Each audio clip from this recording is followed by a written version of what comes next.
Welcome to RetroQuest, my retro video gaming podcast where I force my dad to play old video games he knows nothing about. Yes, he does. And I'm his dad. I'm your host, Santiago. And I'm D, the OG gamer joystick cowboy. And yeah. So yeah, this has been a recording. So we're doing Ecco the Dolphin, right? Ecco the Dolphin, Sega Genesis. Wanted to play Ecco the Dolphin. Yeah, if you watched the last episode, which you totally should have, you know at the end, we went on a whim and let me choose the game, which was Ecco the Dolphin for the Sega Genesis. And you know what? We're going to get into it, but one thing I want to get out of the way is this is the second time we've recorded this, basically. Yeah. We were going to record this last week, and then we had a bunch of audio issues, and then we finally got it working, and then recorded about 10 minutes into it, and it died. And then we stopped. And then we did some research, and neither of us had finished the game. Played the game some more, basically. So we were like, we should actually finish this game, or at least get a little farther into it. So we decided to put off a week so we could finish the game. And yeah, we said, let's put some more time into this game. I think there's more to this game, so we did. And I'm glad we did. Yeah, I'm not disappointed at all.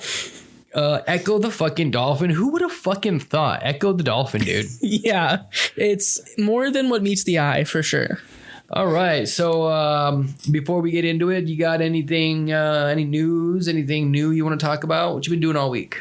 What have I been doing all week? Well, as always, just working on stuff for my movie. I have auditions starting actually on the 30th, so I am getting everything set up for that, getting character lines and everything organized. So, yeah, as I said on the last episode, more news about my movie coming. Here's that. But also I've been playing other games other than just Ecco the Dolphin. Got back into Call of Duty Modern Warfare 3. So been killing some kids in gunfight, making them scream and get their parents mad at them for saying things they shouldn't be saying. Fun. That's fun. Yeah. What about you? What have you been up to? Oh, I've still been playing Final Fantasy VII Rebirth, Echo. Let's see, did I play anything else this week? I feel like I played something else for a little while, but I don't know what it is. I really wanted to get back into Minecraft, but because me and my friends are in like a realm, so I really want to keep getting back into that. But every time I'm like, I'm gonna go play Minecraft, I just never get to it because I just like, I'll just do this instead. Yeah, same. Anyhow, so that's all we got for news. That's anything new in the news. Did you know like something happened? We got snow. That's new. Yeah, we got snow. We haven't had snow all March? fucking winter. I haven't had snow since fucking like November. And yeah. Suddenly we got snow. I'm gonna call it Smarch. Yeah, it's definitely shouldn't be snowing in March, especially. Well, I mean, it usually snows in March, but it's not like it starts to snow in March. Yeah, like it doesn't start to snow in March. It's been snowing for a couple months now, and it's just still snowing in March. Like it stopped snowing like 2 months ago, and it's snowing again now. Don't know what that's all about. Let's see, anything else new and improved? No, guess not. Fuck it. Let's talk about some goddamn dolphins and some dolphins, xenomorphs and some fucking fucking time travel and shit. This game got it all. This is your one-stop shop. So let's do a little introduction. You got an introduction? You want me to read one to the game? Well, I mean, I can always read like a summary of the history, you know. Oh, I got one. How about? All right, so Ecco the Dolphin, released in 1989, was a revolutionary game, I guess you could say, because it looked amazing. As a matter of fact, I remember Ecco the Dolphin as a kid. I was very aware of it. It was one of those games when they would show it in the Sega Genesis commercials. Like, that makes sense. It was, aside from Sonic the Hedgehog, when I was like 8-9 years old, when the Sega Genesis started coming out and there was commercials and shit. Aside from Sonic, like I remember the Sega Genesis commercials, like for the console itself, even, you know, would show Echo the Dolphin swimming and jumping in the air, and those graphics were really good back then. You were like, because you got to imagine that's before the Super Nintendo came out. I don't know. I'd say even today these graphics hold up pretty strong. They're good because pixel graphics hold up. Good pixel graphics. I've said it. As we said in the last episode. I've said it before, and I'll say it a million times. Good pixel graphics will hold up way better than good CGI graphics. Exactly. Because it's just the way it is. It's just the art style holds up. Anyhow, I remember because the Super Nintendo hadn't come out yet. Sega Genesis was coming out, and it was like you're looking at, like Nintendo games, and then you fucking see like Sonic the Hedgehog and this fucking dolphin. I was never really too interested in the game, but I just remember it because it was like, that shit looks cool, but I want to go play Sonic. I'd say looking at OG Sonic graphics and Ecco the Dolphin, I'd say Ecco the Dolphin graphics, like it just looks better. Yeah, the Ecco the Dolphin, because when I was a kid, even in my critical child eye, I looked at Ecco the Dolphin and was like, oh, that looks really cool. That's just like a game to show off the graphics. Like even in my child mind, I was like, oh, that's just, like that game's got to be nothing special. I can see that as somebody who has played through the opening multiple times. I thought it was nothing special either. That's just a tech demo. It's just showing what the system can do. Yeah. And then, so I'm gonna talk about a little bit of my history with it, I guess, since I have history. Yeah, and then I can go about mine too. Since I kind of really just launched into it.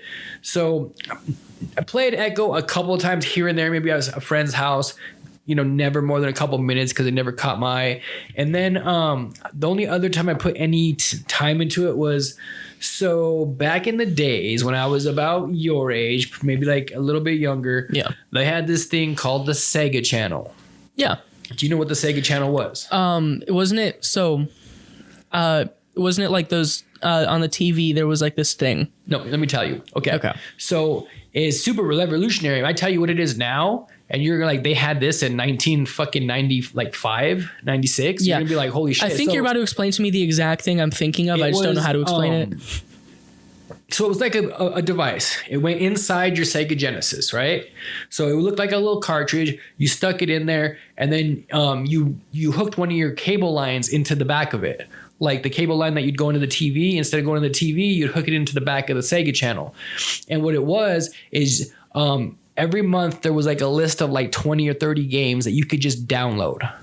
You want to know what's crazy? That's exactly what I was trying to explain. Yeah, it was one of the first, like, you could download these games over the fucking cable. It's like internet. it was beyond revolutionary. Like slow. It was beyond revolutionary for its time, though. It wasn't beyond revolutionary because you were still doing it on PCs that day. I guess so. At that time, it was revolutionary because it was coming through the cable line. Because at that time, people were still using dial-up. Yeah, like you were using the phone line for internet. This was through the cable line. It was going to your Sega. You were downloading a game. I guess these games took about 20 fucking minutes to download for like 2 megabyte. But I mean, given like the time, that's not bad. I'm not putting that down. But so it would give you this menu. You'd pick a game and start downloading. You could read the instructions and it would show a little artwork while it's downloading. And then that game would stay on that fucking device. You could only have one game at a time, and it would stay on there. Even if you turn the system off, turn it back on, it stayed loaded in that fucking thing. And then whenever you want to play a new game, you just go back to you'd hit the little menu button on the top. It'd bring you back to the menu. You pick a new game. I played so many fucking Sega Genesis games that way. I remember Ecco the Dolphin. I was on there one day and I saw Ecco. I tried it out, played it for like 5, 10. I think that was the most I ever played besides like a minute or two. Like I played it like, I don't know. Maybe probably in some store somewhere, an hour. Okay, so when I downloaded on Sega Channel, I remember I played it for an hour because I got past the first level, and then after that, I was like, "This is ridiculously stupid hard. I'm gonna go play a JRPG." I don't have time for these fucking puzzles. Yeah, that's fair. I thought it was stupid. I like puzzles. I just didn't like. At that time, the fact that I was a dolphin, I felt like I was saving dolphins. I don't know. I was a fucking teenager and it was a dolphin. I was down with it. It was stupid to you. Yeah. Okay. That makes sense. And that's my entire history with Ecco the Dolphin until like 2 weeks ago. Yeah. Now you. So the crazy thing about this game is like, completely unironically, this was one of the first ever games I played that wasn't on an SNES or an NES. This was unironically one of my first ever non-Nintendo games, right? Like, I talk a lot about how I played Uncharted and stuff growing up, and those were some of my first games, but this was the first ever game I loaded up without being like on a Nintendo system. And so what so on my PS3 I had this disc. It was called like the Sega Mega Drive Collection. It like was like 300 or so I think I know what you're talking about. It's like the Sega Mega Drive Collection. It's was it on what, PS2 you said? PS3? Yeah. Yeah, I don't think it's got 300 games. That'd be like almost damn near the fucking half the library, but it had a lot. Right? I know what you're talking about. I think I had that for I want to say they come with one of those for every fucking system. Ever since like the PS2, you've had a Sega Genesis collection that came out. I think I had one on the PS2 and the GameCube at one point. Yeah, that makes sense. But so I loaded it up, and you know, I was like no older than 5 or 6. So no older than 5 or 6. I'm like scrolling through all these games, and I'm like, man, this looks stupid. I don't know like what to play. So then eventually someday I'm like, just like, you know what, screw it. I'm like, I've just looked at a bunch of games. I've never played anything. So I just go to a random one, and I'm like, ooh, look, a dolphin. Cause you know, that's all it takes to entice a little 6-year-old is a dolphin.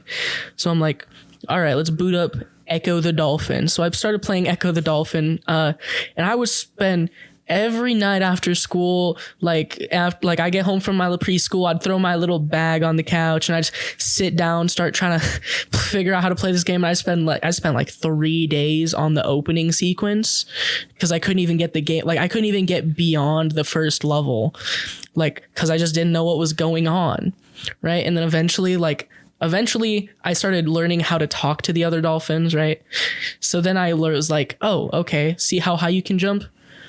And then, you know, so then I started doing the jumping things, and like I kept playing the game a little more, and I got further into the game, learned the mechanics, but I never was able to get very far. Like I've always been a puzzle games guy, right? But like, you know, puzzle games when you're 6 versus puzzle games when you're 15, the level of intensity you can go for are way different, right? Like now these puzzles aren't like crazy hard to me, but when I was 6, these were like insane mind like crushing puzzles, so I couldn't get very far no matter how hard I tried. So at some point I had to just put down the game, and I was like, I can't get any further than this. I feel that with the puzzles, man. Yeah.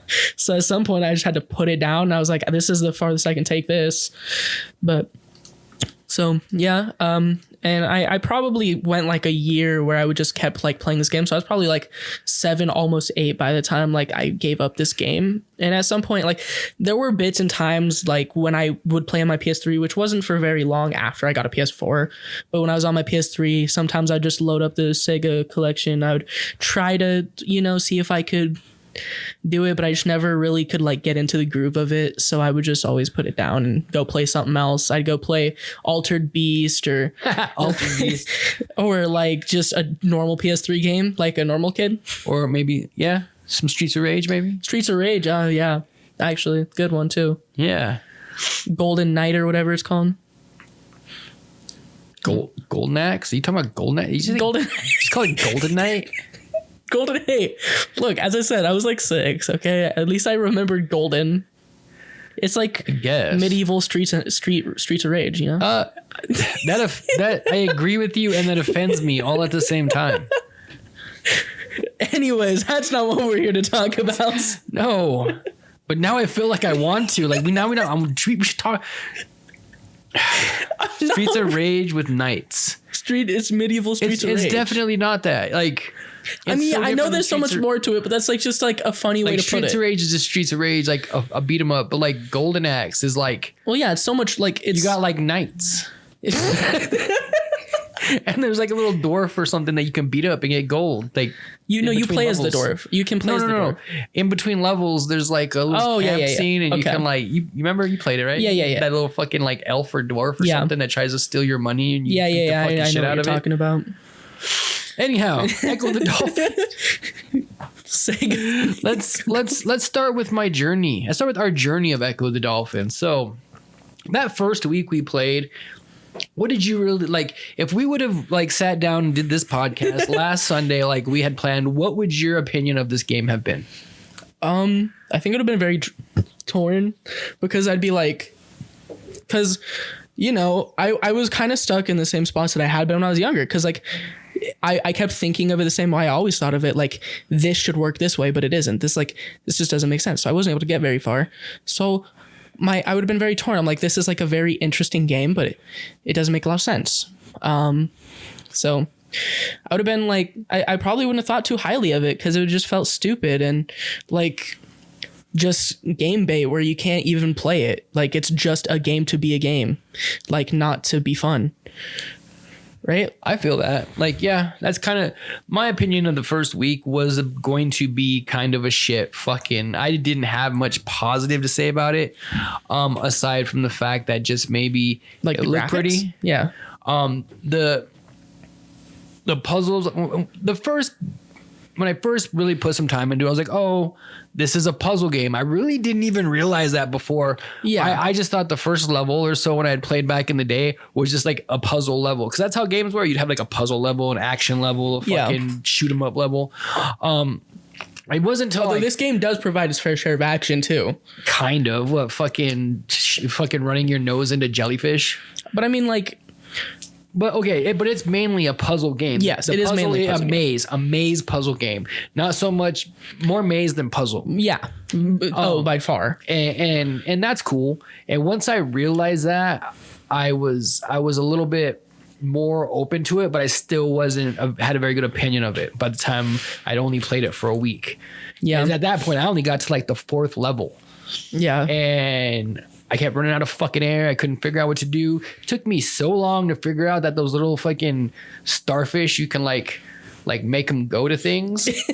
Yeah, that took me way longer than it should have. Like I discovered that by accident when I was in like the underwater caves level fucking for the 50th fucking time trying to figure out how the fuck to get past that like octopus or whatever the fuck that thing that grabs you. I was like, there's rock over there. How do I break it? I know that's where I need to go. There's nowhere else to go. And then like just by accident, I let out a shriek near one of those things and it pushed it. You're like, and I was like, wait a minute, those move. Yeah. And then my mind put it together. And then, I thought it was just a mazy puzzler, bland, not really a fucking story. I was like, this is kind of lame, whatever. And that's what my podcast was going to be about last week. This is this week, however. Completely. And I have beaten Ecco the Dolphin. Yeah, it's completely on his head. I have put some serious time into Ecco the motherfucking Dolphin. And I have to say, this is a fucking awesome game. Yeah, definitely don't give it. I feel like this game does not get the credit it deserves. Like you have to get past. It's one of those games, though, I will give it some shit for. Yeah. It's one of those games where it's like, oh, it's good. You just have to get past the first like 2 hour, 3 hours. It's good once you get past the first like it's good once you beat the game. It's good once you get past like 1/3 of the game and it becomes less mazy. Yeah. And more fucking weird. At the beginning, it's really this game of like go through these mazes and find these other dolphins and rescue them. And it's like, that's really annoying. But once you get past all the like saving other dolphins things and like you move on, like it just like it gets more interesting. You know what the game changer was for me? What? That 4th or 5th level where you have to find the dolphins. Yeah. You know, you don't have to find all those dolphins. That is optional. You can leave all of them. Yeah. I beat the level by accident without saving them all. And then I was like, fuck. So I restarted because I was like, because you felt there's bad. There was a reason to beat those, to collect them all. I figured it was going to be like, you ever play Ghosts and Goblins? I think so. Like that game, it lets you go all the way to the last boss, but if there's something that you did wrong a couple levels before, you can't beat it. So I am always know how games are. I'm like, I got to get those things. So I restarted, fucking rescued those dolphins, and they say they give you a sonar for something and to confuse the sharks. Yeah. And I couldn't get it to fucking work. So I Googled it because I was like, how do you confuse these sharks? And all that Google said when you rescue those dolphins is it gives you the echo to confuse sharks. Didn't tell me how to fucking do it. I still don't know how it confuses sharks because I've like screamed at every fucking shark I knew and it didn't seem to make them do anything different. But the other thing you get from rescuing those dolphins is the ability to absorb the souls of the fucking fish. Suddenly, Ecco the Dolphin is fucking Shang Tsung from fucking Mortal Kombat, and you're absorbing the fucking souls out of these fish. That was the game changer.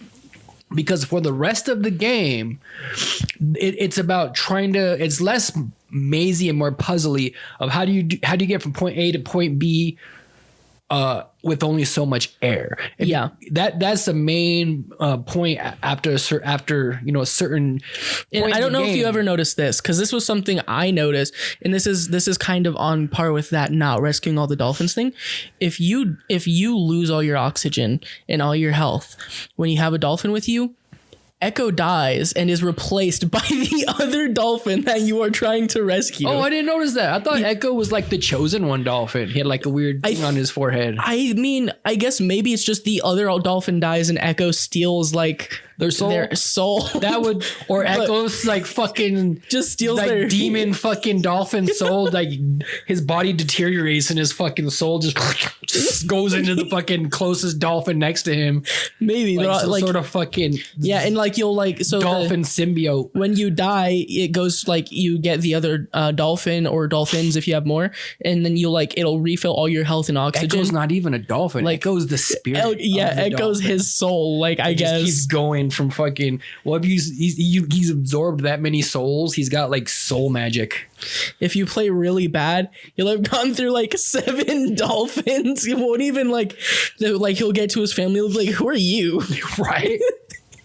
But yeah, so the ability to absorb souls, because a lot of the point for the rest of the game, it's get from here to there with only so much air. You have to do it fast while avoiding fucking sharks and hammerheads and all this fucking shit. And did you ever talk to any of the whales? Yeah, they give you cryptic hints. Yeah, about what to do. They kind of do. The whales are all right. You know what I hate? What? Well, we'll get to that later. But, okay. So anyways, let me get back to my point. Okay. When you can absorb souls, when you get stuck on a level that it's hard, there's too many enemies, once you absorb an enemy's soul, it won't respawn. As long as you don't die, that enemy won't respawn again. So you can slowly clear out that entire level of enemies and then go back and do whatever you need to do without even worrying about a single fucking enemy. Yeah. That is what the game changer was for me, because when I got stuck on those really hard levels, that's what I did. I took the time, killed every fucking enemy, absorbed every fucking soul, and then just leisurely figured out whatever fucking without enemies. All those puzzles were pretty fucking simple. It's like, oh, I just have to go from here to here without avoiding a bunch of fucking lines of sharks and those fucking spider ass looking crabs. Yeah. Like, it's not too hard of a game.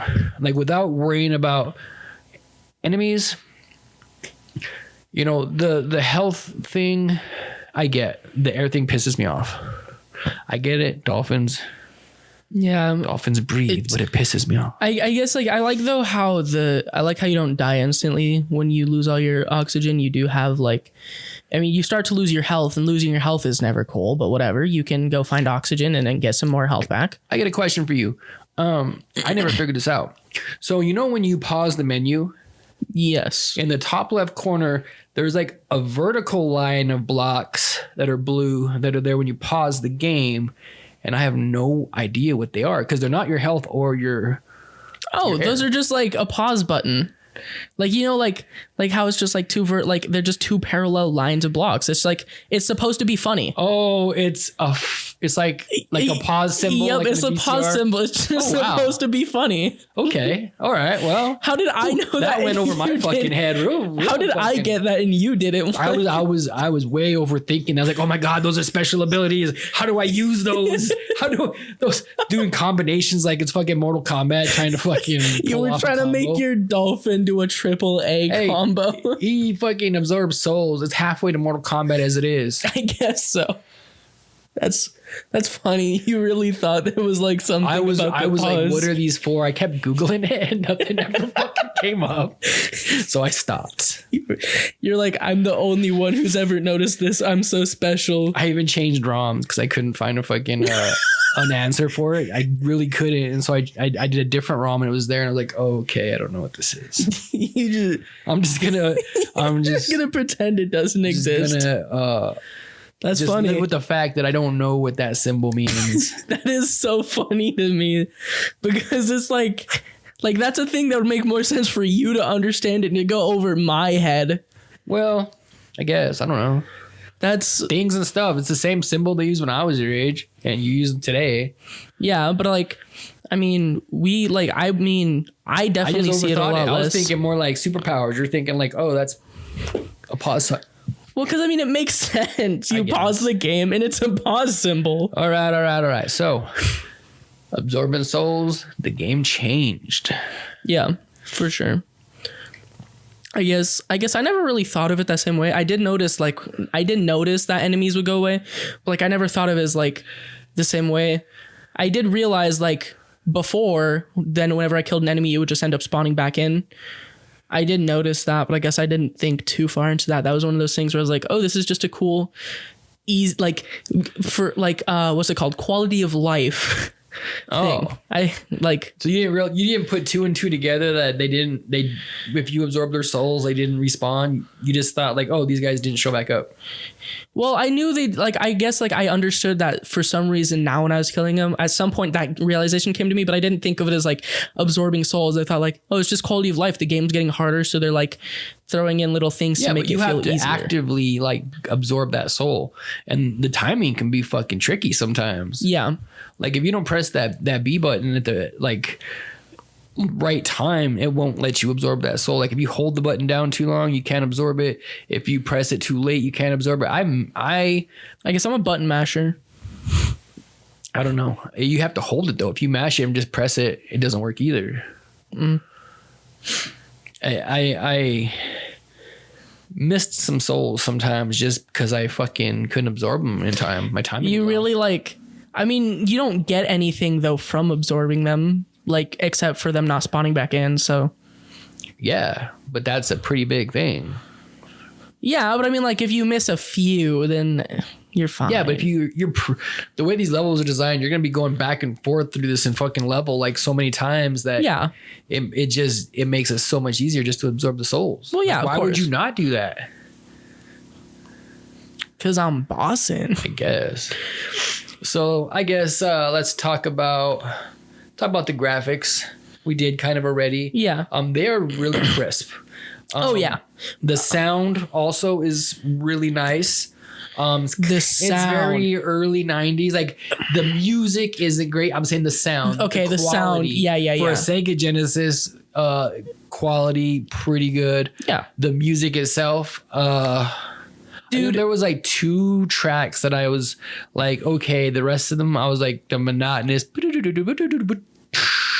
kind of shit. I liked all of the tracks. Oh wow. Okay, cool. Yay, Echo music. It really built into the immersion. I feel the immersion of the game. You really get into it, right? When you're getting into this game, you get really immersed. You accept it. You have to accept this game. Once you accept the fucking game and you let yourself get into this game, dude, you get immersed. And it's fucking Echo you the get Dolphin. scared that. It gets scary, going through these dark tunnels and this creepy music is playing and you're immersed into this character Echo and it's this eerie music and you're trying to find your closest source of air because you're running low on it. It's this game had a really it started turning really fucking dark. Like Dude. it got dark and ominous, and then it went wacky. It starts out as just like it starts out as Dolphin Life Simulator 101. Yeah, it was right? like that was the cool thing when I was a kid, that I would only play it for 5 minutes, but the fact that I would actually play it for 5 minutes was kind of cool to control. Yeah. You know, and that was the cool, like, it is actually cool to control. But for that first part of the game, it's just like, oh, let's be a dolphin. And then it turns into, oh, sea life. Oh, now it's like, oh, now there's crystals. What? It's so confusing. Like, well, I guess if you don't understand what's going on. Say nothing, because honestly, within the first fucking few minutes of the game, it goes fucking cattywampus. Like, it feels like that happens, and then I forgot about it. You know what I mean? Like the very beginning of the game when you do that jump thing and then you fucking, the thing in the sky does it. And then it's like, oh, and then you go to the next level. I feel like very shortly after that, I forgot about that because I was just like, oh, it's just I'm just a dolphin. There's nothing weird about this. You know what I mean? I never forgot about it because I talked to every dolphin. Like every time I came up to a dolphin, I talked to it no matter like where it was. And generally, like if I'm in the sea, it'd just be like, get in front of me so I can follow you, which is like, well, yeah, I mean, but like when I talked up to them, they'd be like, the storm rushed me away and my family. So like, I mean, like it would like, it's that reminder. I guess in my mind, I never put too much emphasis on it because I was just like, oh, video games. Yeah. You know, I was like, oh, it's going to be like an evil fucking shark or something. I didn't know it was going to go to where it went. Yeah. You know, but it gets dark and ominous. You know, the tones get lower in the music. Yeah. And then it kind of gets wacky at the end. It does. I mean, and you can tell it was what it was going for. Let's just put it out there before, you know, you find a fucking xenomorph head. Yeah. At the fucking end of the game. It's like a weird, a fucking xenomorph right out of fucking Aliens, while there are other xenomorphs floating around. Yeah, you have to like move out and then you have to crazy. like ram its eyeball, then you have to ram its other eyeball, and then ram its jaw a bunch of fucking times. And if it eats you, you fucking send you back like 4 or 5 levels. Yeah, it's I never got eaten by it actually. Oh, really? Yeah, if it swallows you, it actually sends you back. Really? Like, oh my gosh. You back to that level, you know, where it's like tubes, where you're like in a spaceship, but it's like tubes. Okay, yeah. It sends you back there, basically to the beginning of the spaceship. Okay, so spaceship is a whole thing on its own. Yeah, also, you went to the fucking spaceship. Yeah. Like, so we missed a lot from here to there, though. So far, we're at helping dolphins. Put that out there because it's constantly in my mind when I think about Echo now. Is like you fight a fucking xenomorph. Yeah, you find this like alien is like, okay, what? So game starts off Dolphin Simulator, and then it's help dolphins help other dolphins simulator. Reunite, and there's a couple sharks, and then you get those crystals, or glyphs. They're called glyphs. Yeah. I want to throw this out there because I completely misunderstood the point of the crystals for the longest time. All right. So in my notes, I wrote down for the game, right? Because I never had held down the song button until I started going to the glyphs. Yeah. Right. So in the notes thing, I was like, you see these crystals. Yeah. Because I was trying to explain the story. So it's like Echo comes upon these crystals, and when he sings into them, they only shake. But if you get real close to him and sing into them a certain amount of times, because I was just what happened, I didn't like count it. It just ended up I would like sing into it a bunch, and then eventually a map shows up, and you can use this map to help you find other dolphins, right? So because I would only ever like hold down the B button. This was within the first week of us playing, so I didn't have a great handle on how things were going, especially like this was like first level with the crystals. Yeah. Right. Like I hadn't had to like use the mini map thing at all yet. So like it just showed up. I'm like, these crystals control, like you can use these to see things, not realizing that dolphins use echolocation normally. So you accidentally just held the button down and bounced your own thing back and got your map. Like, oh man, I got a fucking map. Yeah. I thought the crystals like controlled the map for the longest time. So that was like my first impression. I didn't realize that the crystals did anything else, because in that first level they really didn't. Getting the crystals in the first level that came up, they were just still have to touch the crystal. And I guess because I was walking into like, it anyway. That's what the crystals do. Like that's what they are. You have to find. They're like keys and locks. Yeah. You find the one that gives you the power when you touch it, and then you have to find the one that you can sing at, and it moves it out the way. Yeah. Basic key lock system. weird. There's weird. Like, I mean, it's as simple as changing a 0 to a 1. I'm still confused where the fucking crystals came from. Like, were they placed there by the aliens? Well, maybe they were there for the key. Were they there already? Were these things that were just there besides fucking aliens showing up later? So before we got far enough in the game, we understood any of the convoluted lore. I thought they just were there, right? I thought they were just like crystals in the ocean. Cool, there's crystals in caves. That makes sense, right? But then my theory, and I didn't do too much into the lore reading of this game other than what's in the manual, like the beginning of the manual, to like explain this starting the game. I think the ancient civilization of Atlantis, which I also think the ancient civilization of Atlantis was other dolphins, but that's its own thing, right? Because the time machine speaks back to where the dolphin can understand it, right? So like it makes sense. Like it just like it kind of pieces that into my mind. But I think the crystals were placed there by the ancient civilization to set up their own locks, and that was how they protected like everything that they had. Obviously, when the storm came, it threw up a bunch of their stuff. So like these caves are now empty, and there's just these locks and keys that you have to find so you can, get to these empty like locked rooms that have they have no reason to be locked, but like. Right when this storm came, bunches of things were thrown up into the air. Things were taken out of the ocean from the deep sea. So theoretically, it could be that the Echo and his dolphin friends, they actually live. They swim around and live where Atlantis used to be. That's why there's a time machine. Yeah, and shit, and that's why the aliens went there. Yeah, right. So like Dolphin and his pod and all the other pods like just live in this area. The aliens came here because this was a specific location, right? Like at first I thought it was, this just happened all across the world, right? No, now it makes sense. Like this specific spot, the aliens were clearly getting something from this. Like and maybe there's like a long line of dolphins that are supposed to be the ones protecting this secret. Maybe Echo just happened. Like I don't know where the fuck Echo came from. Yeah, like but is he the chosen one? I think he has a mark on his fucking forehead. Yeah.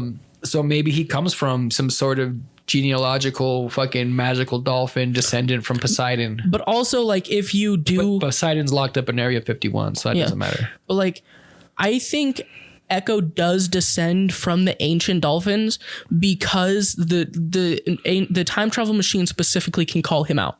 Right. Yeah. So that means like it was programmed for him. Yeah. Like if you have a time machine, you're going to know exactly who's going to be using it and when, because you have a time machine. Or right, Echo is from like the future or from the past. The past, and sent himself in the future to when he knew he would need to be there, and then met time machine. And then that would kind of erase the whole second half of the game where that's what he does. Yes. Okay. All right. Well, maybe this is the journey, not the destination. Like, I think he descends from them, and that's why I was able to call him out specifically, because they knew he was going to end up there because they had a time machine, so they knew what was going to happen with their time machine, right? But so he was descendant from these ancients, but I don't think he knew specifically, because I doubt he had any clue about Atlantis till he came to Big Blue. Yeah, right. Because Big Blue was like, I guess I can't quote exactly because I don't remember the exact words, but Big Blue is essentially like, you have to go find the lost city of this whole tangent about Atlantis, basically saying that's where you have to go. Right. And like, I mean, I'm sure if Echo knew that already, then middleman would have been cut out. He would have just been like, I guess if he would have already known that, like half of the shit that he had to find out, he would have already knew. He already knew what his mission was. He would have came in ready to fucking bounce and do this shit. So I'm pretty sure Echo probably does descend from them, as I said, my reasoning for that theory. But, he just didn't, like, eventually they stopped protecting it because it just no longer mattered to them, right? Like years down in generations, stories change, things change, ideals change, and what your family once stood for, what your family was once protecting, just isn't it anymore, right? So they stop worrying about these underground caves in Atlantis, which is like now underwater, which is a whole weird thing because I think it was a weird civilization of dolphins that didn't live underwater. Because like when you're in the library, it's like you breathe air, but you live in the water. Right, like all these weird messages that are like, like these weird cryptic messages that are like, I think half of the messages in this thing were just like people like, it'd be fucking crazy. None of these messages are not going to really do anything. They're just going to be like, hey, check it out. If you eat bread, gummy worms taste good. You're like, what? That makes sense. It's kind of how they wrote a lot of them. If you go talk to Big Blue, East is cold. So is it warm if I don't? All three of those things I don't feel like can go together. like that was like everything in the library didn't make much sense to me except you breathe air but you live underwater. That made that. I'm like, okay. That left like everything sounded like weird, stupid nonsense. I feel like maybe that's the point. It's supposed to sound stupid, and then there's just this one message that has meaning behind it. So it's like a bunch of people are just gonna skip by it because they're like, this is all stupid. I'm not reading through all these dumb things. Maybe the Atlanteans evolved into dolphins, and that's what the dolphins are. They're the people who used to be Atlanteans, who like the city sank, and over time they were still mammals but developed fish. Because aren't dolphins specifically? Dolphins are mammals, right? Yeah. So that's I think that's. I guess that could weird Echo the Dolphin lore, but whatever. Yeah, but I mean everything's weird about Echo the Dolphin. I mean, like it fits. It fits. It makes sense. It all tracks with Echo the Dolphin shit. I think the Atlanteans went into the future at some point. Obviously, not as far to where the game started, but far enough to where dolphins existed. And they were like, these are our ancestors. These are the people we become. They are descendants. So then they started like writing in the libraries, like about the whole you live underwater, but you can breathe air. Like that's stupid. Yeah, that makes sense. Like that, I think, because they have a time machine, right? If I had a time machine, I would definitely want to see what my kids are doing, right? I want to know where my legacy goes, right? If I have a time machine, I'm going to see where everything goes, right? Why not? Like they probably in Ford saw that dolphins existed. We're like, these guys are stupid. So they started making fun of them. Yeah. And then, all right. So then, okay. We got that out of the way. How about the enemies in this game? Let's talk about some enemies. Yes, enemies. I mean, there's not a whole lot of them, but they're pretty cool. They're fucking. They all do do their own things. The jellyfish, basic. What bugged me, and I don't know why this bugged me so much, but at the beginning of the game, you got those blue jellyfish. Hit them once, they die. Couple levels in, the same blue jellyfish, you hit them twice and they die. Why the fuck didn't they change the color? If it's a different jellyfish that's harder, it should be a red jellyfish. I don't know why. Pet peeve. It just kind of annoyed me. I think it was probably just like a difficulty tweaking thing. It was just an overlook. No one fucking. Yeah, it's probably just a difficulty tweaking thing, making the game feel harder. It was just a palette swap. It was just fucking okay. We're gonna make these ones red and the other ones. Yeah, but I think they were just like, okay, the game's getting harder here. Let's make the enemies harder. Not realizing that it's kind of weird. 3 levels in. Yeah, it's like, well, yeah, but I mean, like, if you look at the first level. To progress onto the second level, all you have to do is swim up and you have to bounce into the air. Whereas to get from the second level to the third level, you have to go through a maze and like start learning puzzles. I don't even consider that the swimming up in the air. I don't even consider that the first level. I consider that the prologue. I consider that the first level. I consider the prologue the opening cutscene of Echo. Where you like sit there and then he shoots off to the right? No, the opening cutscene is where Echo is. I don't know if you ever watched the opening cutscene, but it's like before you start the game. Echo and his family are kind of like bouncing around. Kind of like at the end of the game, how they're jumping around and going through the air and shit. Yeah, it's like that, except for like at the end of it, they all leave Echo.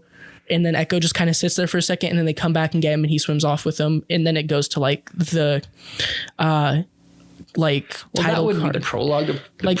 That would be the intro cutscene.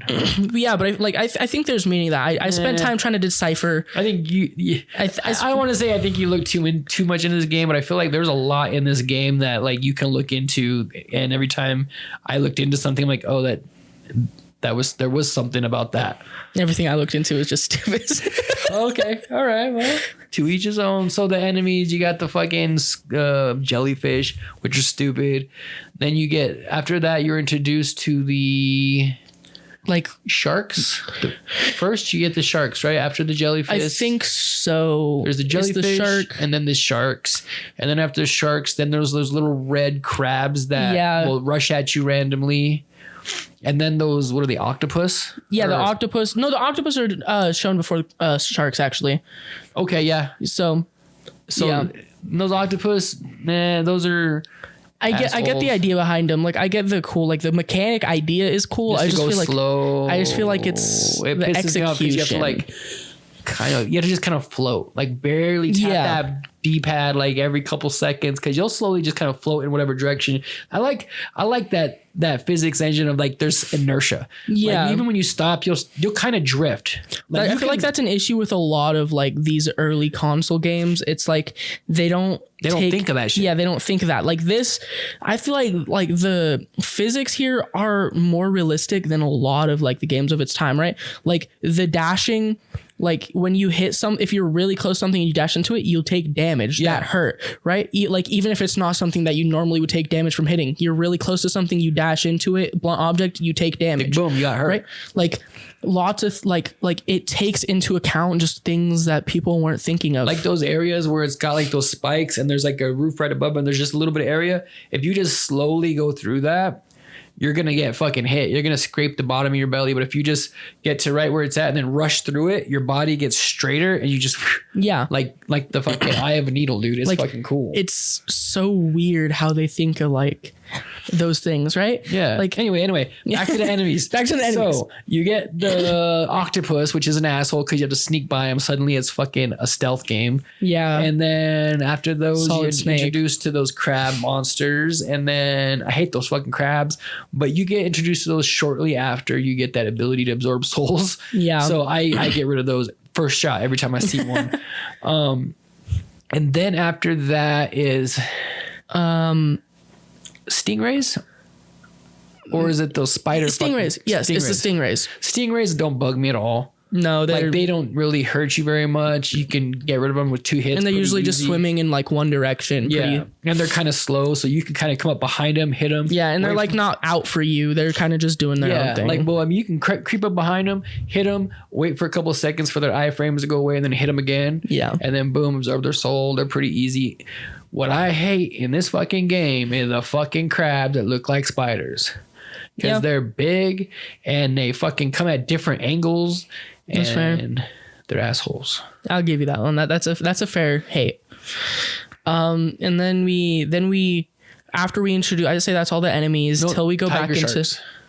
Oh yeah. Okay. Yeah. The tiger sharks. And then after that, that's all the enemies till we go back in time. And then there's the, I don't know what it's called. There's the really long, like the eels. Yeah, the eels. Yeah. I'm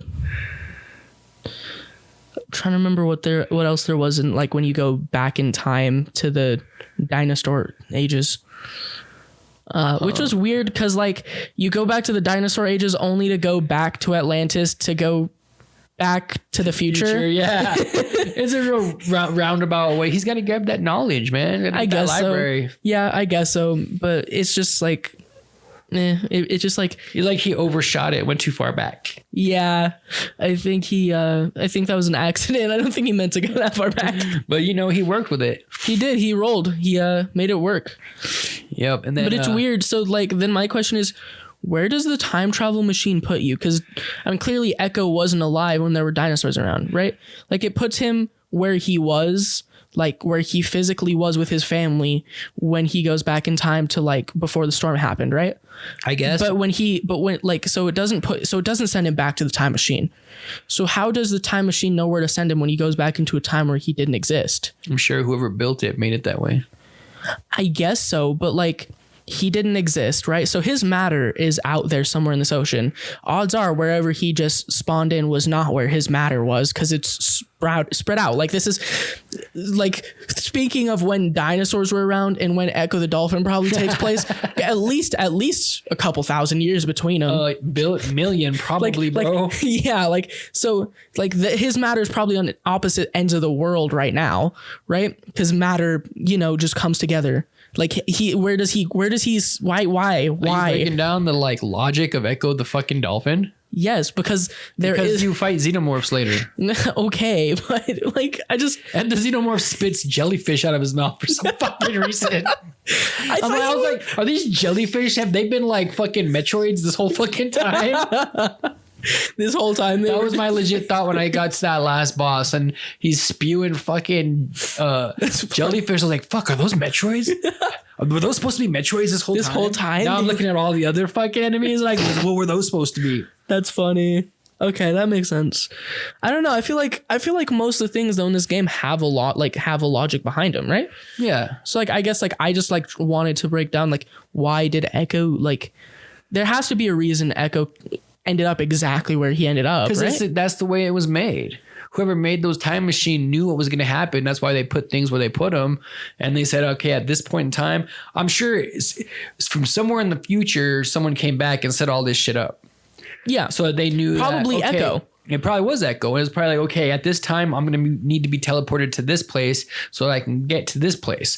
But if I'm teleported to the exact place where the teleporter is at, it's going to be a lot distance. It was like a teleporter and a transporter all at once. Okay. It's like, I'm not just going to send you right here. I'm going to send you back in time and also where you need to be. That makes sense. I mean, because that would make the time machine not useless, but a lot less effective if it's going to put you right back into the fucking place you're supposed to be. Well, what if you got to travel a long way? Yeah. Okay. That makes sense. So yeah, I guess. Okay. So then then maybe I was thinking about it wrong. Echo probably does descend from these ancients, right? If he was able to go back in time to when the time travel was at its quote unquote prime. So he could like put all these things in there, right? Maybe Echo is undying. Like, I doubt that. Maybe Echo has just existed. No, okay, that's because I'm not even gonna. I'm not even gonna dignify that. He absorbs souls, young man. What if he is forever? What if he is eternal? I'm not gonna dignify that theory, but I think. Listen. If you found out that Echo was immortal and this was all just him going back in time, back and forth, and was all about him this entire time, would that fucking surprise you with this game? Look, if there was an official statement saying that, I wouldn't be surprised, but I'm unwilling to. I don't want to believe that. That's my headcanon. I don't want to believe that. My headcanon is Ecco the Dolphin is a supreme dolphin being. He is the being. Like, yeah, have you seen SpongeBob Sponge Out of Water? No. Well, yeah, I have. So there's like in the movie, there's this dolphin that's like all knowing and all seeing. That's Echo after he finishes this time loop. Dude, there was this movie. You ever seen? I think it's Johnny Mnemonic. It's got Keanu Reeves in it. It's from back in like it was after the Matrix, I think. Yeah. Have you seen it? I think I have. It's got Ice-T and he plays like this revolutionary guy, and it's all led by like this like secret rebellion, and then they meet the guy who's running the secret rebellion, and it's like this dolphin in a fucking tank. Yeah, I think I've seen that. Yeah, so that was Echo. That was Echo. After the time loop, that's where he went. Well, that was just in between somewhere. This is why that was in between. He was learning stuff at that point. This is before he built his time machine. Went back in time. Oh, so you think Echo built the time machine? Oh yeah, Echo built that time machine. Okay. At some point, he got one of those like robotic bodies, like fucking Pickle Rick on fucking Rick and Morty, like he was like a fucking. So he was walking around with all the Atlanteans. Like he was a big fucking mech being driven by a fucking dolphin, and everybody was just cool with it. Maybe that's why they said that you live underwater. Maybe they just like this dude claims to live underwater and be our descendant is like this is what is he? So they started writing like scrolls like he's the one that taught them how to live underwater, man. I guess that's the supreme Echo being. In a weird way, that makes more sense than it should. Or he's a fucking alien and the other aliens are just coming down to fucking fuck with him because they're like but then wouldn't that assume that most of the dolphins are aliens? No, just Echo. That's why he has that mark on his forehead. I guess so. He's actually like a fucking alien entity that doesn't have a physical body, just takes over physical bodies. Oh, like what's her name from Rick and Morty? Kind of, but not a hive mind. Well, yeah, not a hive mind, but like, yeah, you know what I mean. Unity. Yeah, Unity, kind of like Unity. Yeah. That makes sense. Okay. We went way off the rails here. We got into theories. So we started theorizing about let's talk about the actual facts lore of the fucking game. So you go ice world back in time. Excuse me. You go to Atlantis, you travel, you get to a fucking spaceship, which I think by this point everybody who's listening understands that there's no fucking sense to this game whatsoever, and that is why it is so fucking awesome. Yes. You end up on a spaceship and you're swimming around and you fight a xenomorph at the end. Yeah. Like, I feel like it'd be a good idea to try to piece the story together in a non-convoluted way, just so like, because I mean, I find it doubtful that even most people who've played this game have beat it. Right. This doesn't seem like the beating kind of game. Right. I feel like most people. I had to put some serious fucking effort into. Yeah. Like game. This seems like the kind of thing. I used no cheats. I didn't use no like cheats on my emulator. I did come across late in the game a cheat, a password that you can put in, and it gives you unlimited air. That's all it does. Just unlimited air. But you have to put it in and then it starts you off at level 1 because it's like that's the password. Yeah. It's like you put the password in and start off level 1 with unlimited air. After I beat the game, because I tried to get it to work while in the level I was at, but I couldn't. Yeah. So I started the game and I played through a good portion of the game later on with unlimited air. Without worrying about air, this is a much more delightful game. That sounds accurate. Like it was a leisurely stroll through wackiness. Is it because at some point you talk to it's either a whale or another dolphin, or maybe Big Blue says it in his long-winded tangent about how like something about how like you can hone like something to not have air. Is it like you get it there, or did you look it up online? Like how did you find it? Because I feel like that sounds familiar to something I heard. I saw it on a thing. I was looking up a guide for something else, and it was just like shark fin or starfish or something. Yeah. And okay, then that was probably just like something the devs put in as like a nod. Yeah, it was obviously like it was like a word, like and then you get unlimited air, and it was decent. I already beat the game, so like I really wasn't gonna put a whole bunch more time into it to see how much different it was. How long do you think it took you to beat this game? Like hours and minutes. Oh fuck, dude! I don't know if I could quantify that. I think hours, probably. I don't know. I want to say like 10 hours. I would say this took me no longer than 5.5 hours, which is crazy. Actually, because I did my research last time, the research I said about 3 hours. Yeah. Looking at what I saw, actually, the average playthrough of somebody playing this game is like 2 to 3 hours. God damn. Like, I mean, obviously that's not speedrunning. That's just like, average, yeah, right? like speedrunning is like an hour and a half. I watched a speedrun of that, like while I was at work today. I watched a speedrun of the game, and it's a whole crazy thing on its own. Like that's like they do like crazy tricks to get through the levels quick. It's like yeah, they're like they never stop dashing. Check those out, honestly. Like they never stop dashing. Like I mean, like that makes sense, but they never stop dashing. Right? They'll stop at the air thing. They'll get one thing at air back, and then they'll just keep going. If you're doing a speedrun of a game, you're gonna always be doing whatever makes you go faster. Yeah, like and they'll like get one, like they'll stop for like no longer than half a second, like in those spots where they like go up and they like, you know how like there's two kinds of air pockets in Ecco the Dolphin. There's the ones where you can go up and if it's like big enough that you can do flipping it, it'll refill all of your air. Yeah. If it's one that you can't, then it'll just like slowly recharge it. On the recharging ones, they'll go there for half a second. They'll get one air bubble, like, right? They'll be at one health, have one air bubble. They'll go and they'll like dash to the next one. They'll get like one air bubble and they'll dash to there's a third way to get air bubbles too. Oh yeah, the little those when clams. You go those two, I never got them. I didn't use them. Those work too, but I don't ever use them. Oh, I'm talking about when you're going through like a corridor and there's like it rushes you through that corridor in one direction and you see bubbles going with you. It kind of show you what direction it goes in. When you go through those, you just gain air. That makes sense. I guess I never noticed that though. I didn't think about it. Yeah. So, all right. Well, anything else to add about this crazy wacko game? As I said, I kind of want to try to piece like just a non-convoluted version of the story. So the story starts out Echo with his family, right? They're thrown up into the air, along with basically all fish life that you can think of. Fish are coming out of the sea, crabs are everything is coming out of the sea, right? Well, in that area. Yeah, like in that area, everything you can think of is coming out of the sea. Conch shells, like, right? And then Echo is just dropped, right? Everything except Echo is gone. And like there's this, that's when the game got creepy. Like I kind of felt scared for Echo. I was like, in the first 5 minutes when the things got sucked up, I was like, dude, this I mean, like, and this was when I was younger. Like now, since I've played to that sequence so many times, that's just whatever. Like when I was younger, like I felt scared in that moment.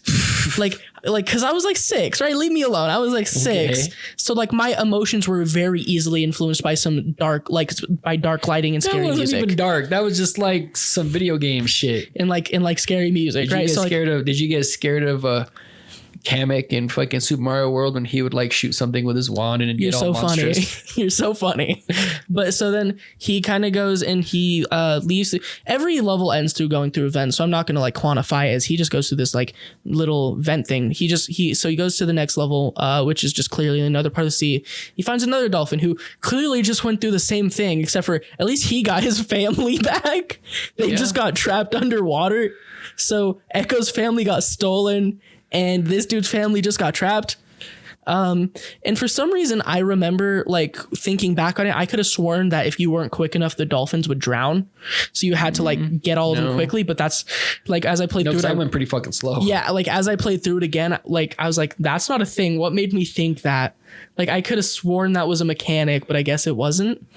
But yeah, so then like he goes and then he's like, I think he's trying to pay the moment forward. He's like, okay, I'll go help all these guys because maybe then they'll help me, right? So then I'll get my family back.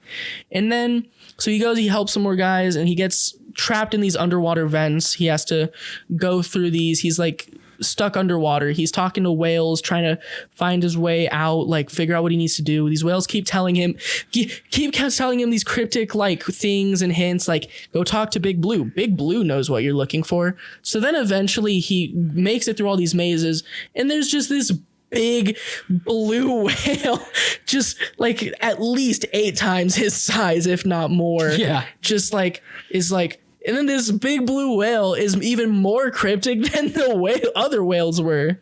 So then he has to like piece it together. And what he gets from that essentially is like, okay, I got to go to the ancient city of Atlantis, right? So he goes to Atlantis, whether or not he knew of Atlantis before, whatever. He goes to Atlantis. He has to find his way through Atlantis because he heard about the time machine from Big Blue, right? So he's like, okay, I got to find my way through Atlantis. He's fighting off these like enemies. He's seeing these statues that give him invincibility, which is also something we didn't talk about, but is kind of a weird thing. I don't know if you noticed that if he singed into the statues, it gives him like invincibility and refills all of his stuff afterwards. But so then he's like doing that, making his way through, right? Pushing blocks around and, breaking things, trying to get through, talking to crystals that open walls and other paths.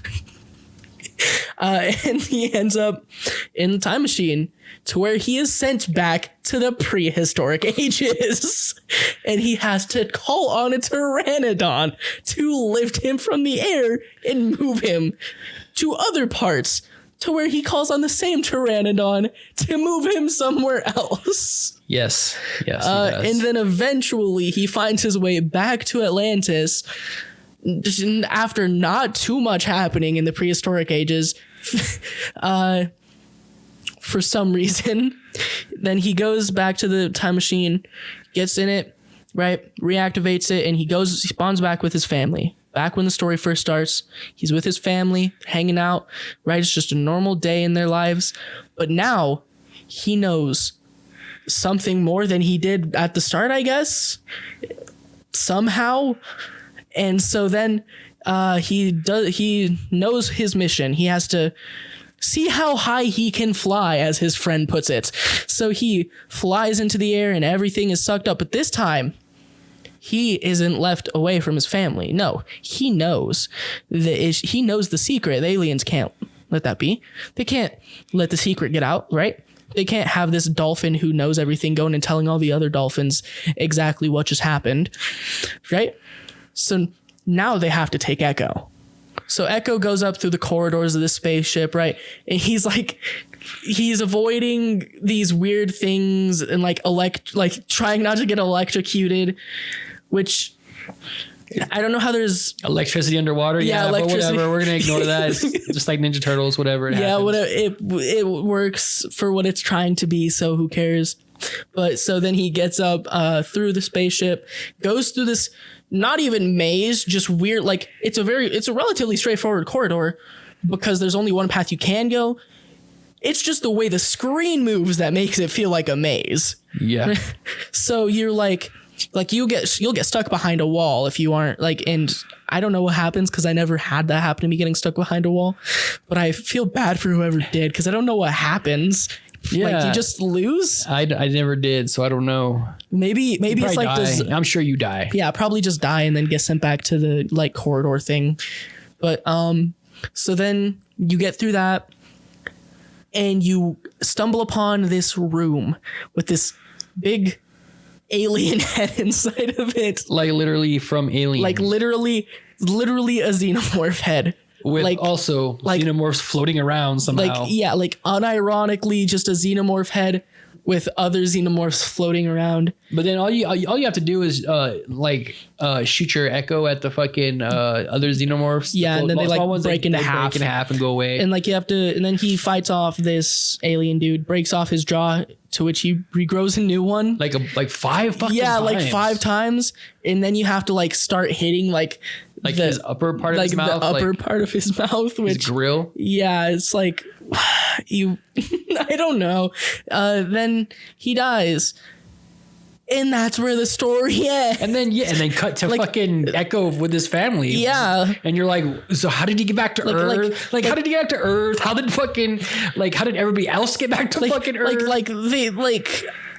They just skipped a bunch. I get that you won, but there should have been it's like in a movie where okay, they beat the villain and then that's the end. No, because there were more loose ends to tie up. Like I said, how did he get back to Earth from the spaceship? How did he get all his family back to the fucking Earth? Does Echo know more than that's what I'm thinking? He's an alien. He knew how to fly this fucking spaceship back to Earth. That makes sense. Also, although I feel he wasn't in that spaceship for too long. I feel those aliens were like his descendants on another planet. I guess so. No, they're not. He's been all around the galaxy. But somehow Echo knew how to take this fucking spaceship and get it back to Earth and unload everybody. So maybe there were just more crystals in there that he never showed us talking to, but he went and talked to him and they just said, "Oh, maybe Big Blue just brought him home." Maybe Big Blue was in there. And that was the only thing that kind of left me dry on the end of the game was the ending was very it was and then it was like a fucking Sonic the Hedgehog ending, and suddenly they're running to the right, fast graphics, things, sprites moving at the same time. With Sonic, at least it makes it works, right? In Sonic, it works. In this game, it didn't. It was because there was so much story in this game that you wanted to kind of know. This game told a story the same way Dark Souls tells a story. It didn't tell you the story, but it left clues for you to figure out the story, right? I think anybody who plays through this game, which as I said, probably isn't many people. This game does not seem like the kind of game. I think everybody who's played through this game has their own version of events. What happened? I think what we had an idea of a story, what I went on, I still think he's the supreme being that founded Atlantis, built the time machine.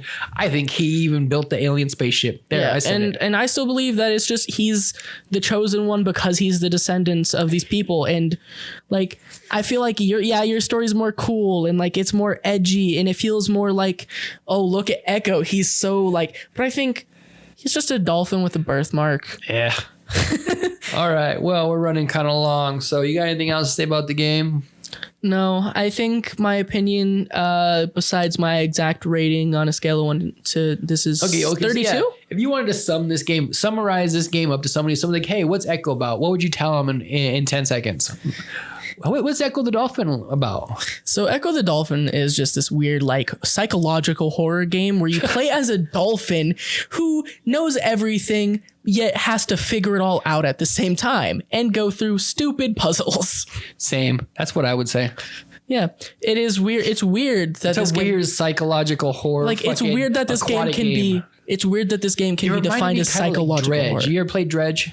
You talk about it a lot, so I know I played it before though, and it's kind of like a slow building. You're not even sure what the game's about until you get about halfway into it. No, you talk about this game a lot. You used to ask me like every other week, "Have you played Dredge?" And then you'd like go on a tangent about how it's about all these HP. That was like a year ago when I played fucking Dredge. Then you go on like a tangent about how it's all these HP Lovecraft like enemies, and it's like it's horror, but it doesn't feel like horror. Like it feels like horror. That was like a thing you did every other week. Dad. Blah blah blah. Anyhow, it's weird how this game can be defined as psychological horror. So, on a scale, what is this? 16-bit on a scale? Is this 16 or would this be 30? Yeah, 16-bit. On a scale of 1 to 16, what would you give Ecco the Dolphin? I'm gonna have to go with a solid 14. Damn, that's what I was gonna give it too. Yeah, I was kind of in between 13 or 14, but after we talked it out and I came up with my supreme being theory, I'm a solid 14 on this game. I was between 14 and 15, but I feel like it does have enough to improve on that it's not quite a 15 or 16.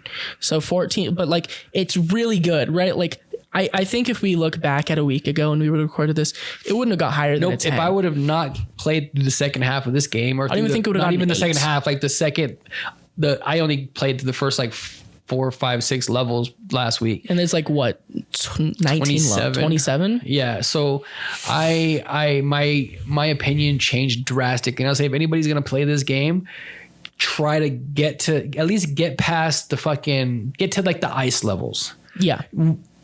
Or get to the level, I think where it takes a big turn is there's a level where there's no mazes, there's no crystals. All you have to do is just a straight shot across, and you just have to avoid those tiger sharks. Okay, yeah, I know the level you're talking about. That's the level where everything kind of changes because there's not so many mazes after that. It's more about fucking enemies. I feel like that's when it started to feel more like world building. Yeah, and then there's ice level comes up after that. Like you slide across. Yeah. So I think I felt like Penguin Mario. At least try to hang till you get to the first ice level, which is like the 7th level or so. Yeah, that sounds about right. Yeah, roughly. But anyhow, so with that out the way, maybe we should fucking decide what we're gonna do next week. Let's see. Well, let's see. What did we do the week before last? Zombies. We did the Zombies Ate My Neighbors. We did Ecco the Dolphin this week, which was my choice. So it's your week to choose. Let's see. Should we go back to NES? Should we do some Super Nintendo? I think we should stay on. I feel like you have a lot more SNES games and stuff that you can pick, whereas a lot of my sillier, funnier games that we can play. Like, I think if we do want to do alternating, like who picks, my games can be like the silly, fun, like lighthearted, stupid You're gonna games. Call like Ecco the Dolphin silly, fun, and lighthearted? Okay, I guess that was my opinion of it before we got into the game actually, right? So like that was my idea, was like I'll just pick silly, fun, stupid, lighthearted games so that like we can have a serious game like and then we can just have like a fun one. I'm still trying to get you, because there are games I know that you haven't played that you need to play, because like I was telling you earlier today, you need to have a good basis of what the good games are. Like I couldn't have you review or play through games that are very iterative of the first Zelda game or the second Zelda game, which there are a lot of, without knowing what the best looks like. Because there's a lot of games that play like Zelda 2 but aren't as good as Zelda 2. Zelda 2 did it best. Just like there's a lot of games that play like Zelda 1 but they're not as good as Zelda 1. Zelda 1 did it best. Just like I wouldn't be able to competently talk about a platforming game if I've never played a Mario game. Exactly. Yeah, and like that makes sense. So I think we need to still go back to some of these games that you haven't played that I consider classics that you need to know about to really which is like informed. Like I think like that's why like my idea is every other game we play, you choose one of those games that's like a base like game for. Okay. Well, so we're gonna go probably to NES. Yeah. You do have a little bit of extra time this week as you are on spring break. So you can pick a chunkier game. Oh, yeah, I really would like to pick like a fucking Final Fantasy for Super Nintendo or something. Maybe I'll pick Final Fantasy for NES. That's not too hard. Like that's not hard. It's a very like get you a little guide. You can probably beat that game. You don't even have to really grind too much in that game. I'm crying. I'm sobbing. No. We could probably play that because you could get a guide or a FAQ and play through that easily in probably like 5 or 6 hours in one sit down. Yeah, that makes sense. It's simpler. Or have you ever played Dragon Quest? I haven't, but I've heard you talk about it a lot. We are going to play Dragon Quest. Oh, is that your official? That's what we're playing. We're playing Dragon Quest. Because honestly, I don't even think you can judge Final Fantasy without playing Dragon Quest. Dragon Quest, the very first, what you can consider the very first JRPG. And I don't think you can judge Final Fantasy without playing Chrono Trigger. But I can, because at least 6 Final Fantasies came out before Chrono Trigger. Well, I didn't know that. Actually, like 7 if you count Mystic Quest. And then like 10 if you count the GBA game or the Game Boy games. My bad. I was a little wrong. 11 guys. if you count, the yeah. Anyhow, anyways, we'll play Dragon Warrior. Dragon Warrior. You mean Dragon Quest? It's Dragon Warrior here in America. Is Dragon because here in America, it's always been Dragon Quest. Okay, in Japan it's Dragon Quest. When they brought the game over here first back in the 80s, TSR, which was the company that owned Dungeons and Dragons at the time, owned a board game called Dragon Quest. Okay, so they had to change it to Dragon Warrior when they brought it over here, and it would stay Dragon Warrior in the U.S. until Dragon Quest 5, 6, Dragon Quest 4, 5, and 6, I believe, never came out in America. Dragon Quest. I think Dragon Warrior 7 on the PS1 was still Dragon Warrior. I think the first Dragon Quest was actually Dragon Quest 8 for the PS2. So it took that long before it was Dragon Quest. But what I'm thinking is I don't necessarily want to play the NES version because there's so many different versions of them. We're either going to play the Game Boy Color version or... I actually think we're going to play the Game Boy Color version. I think that is the better. Although, I mean, like the exact platform we're deciding doesn't exactly have to be determined now. It's just good to let our audience know what game we're playing. Yeah, we'll play some Dragon Warrior. Yeah. Dragon Warrior / Look forward to it being Game Boy GBA, but... Oh, I really shouldn't do that, though. Fuck. You know what? Maybe it won't be on GBA? I don't know. Because you know what? You can fucking breeze through fucking... I want to get a Meteor game. You could honestly breeze through fucking Dragon Warrior in like 2 hours, your first shot. If you have a fucking... if you have a guy in front of you, maybe not 2 hours, but 4 hours, you could probably just sit down and beat Dragon Warrior your first run. I guess so. It's extremely simple, dude. Like simple, like I could beat it without a guide at all, or maybe. I feel like a lot of the games you pick, try to pick games that you need. Because that game I think came with a guide. It was one of those things where it's, you know what? You usually try to pick games that I need a guide for, and I'm like, why would you do this to me? I don't like reading. Let's see. Should we do that? You know what? Maybe we'll do it, and if we knock it out in 1 week, we'll just do a recording next week instead of 2 weeks from now. Yeah, I feel like my podcast has very strict recording weeks, but this one doesn't necessarily have to, right? Like, I want to do it at least every 2 weeks. Yeah, but like if we can knock one out, if we can do one every week, then that's like cool. But like, I mean, every other week is so. Yeah, we'll just do Dragon Warrior / Dragon Quest, and if we can knock it out, then maybe we could do Dragon Warrior 2 after that. Yeah. Which is another short one, quick. All right, sound good? You got any plugs? Anything cool you want to talk about? So as I said, always be looking out for all my social medias, Teenage Prodigy or Socko Gaming on all of them. You're going to be finding all your news about the Teenage Prodigy movie, right? You'll be hearing about my own Teenage podcast. You'll be hearing about any other projects I have coming up, like specific albums, EPs, which the Wearing a Smile EP releases on the 31st or 30th of this month, March 30th, 2024. because who knows, maybe this gets discovered by aliens in a couple hundred years. But yeah, this Wearing a Smile EP will release soon, and that will be further building into the story that I have been carefully crafting over the last 2 years with my music. And I will say I am thoroughly glad with where this is going.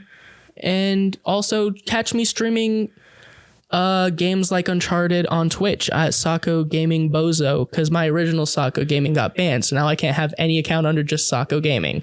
Sako Gaming Bozo, you'll find me streaming games like Uncharted because I'm replaying through the entire series. How'd you get banned? Because I was under 13, which is against TOS. So playing games like Uncharted, maybe depending on the game. Sometimes I'll play the game that we're going to be doing for the next week. I did that with Zelda 2 and a little bit of Zelda 1. So you can kind of see me play those sometimes, but that's way less likely. Mostly I'll just have a series going on that I'm streaming on Twitch. And if you don't want to watch the Twitch, on YouTube, Saka Gaming, I'll release the VOD and I'll generally make like a series out of it. But that's all of my social plugs I can think of. Well, now that we've all grown old and the time it took you to say all that, as for me, I'm about to start my own solo podcast, the OG Gamer Podcast. I'll probably have a YouTube channel that goes with it, maybe do some Let's Plays or something.